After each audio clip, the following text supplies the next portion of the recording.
جو لوگ دنیا کی زندگی اور اس کی زیب و زینت کے طالب ہوں، ہم ان کے اعمال کا بدلہ انہیں دنیا ہی میں دے دیتے ہیں اور اس میں ان کی حق تلفی نہیں کی جاتی۔ یہ وہ لوگ ہیں جن کے لیے آخرت میں آتش جہنم کے سوا اور کچھ نہیں، اور جو عمل انہوں نے دنیا میں کیے سب برباد، اور جو کچھ یہ کرتے رہے سب ضائع ہوا۔ بھلا جو لوگ اپنے پروردگار کی طرف سے دلیل روشن رکھتے ہوں اور ان کے ساتھ ایک آسمانی گواہ بھی اس کی جانب سے ہو، اور اس سے پہلے موسیٰ کی کتاب ہو جو پیشوا اور رحمت ہے، تو کیا وہ قرآن پر ایمان نہیں لائیں گے؟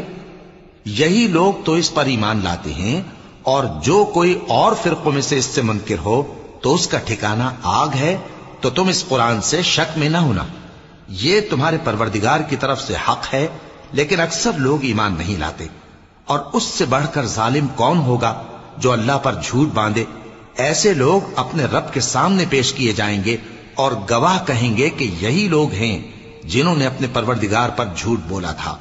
سن رکھو کہ ظالموں پر اللہ کی لعنت ہے۔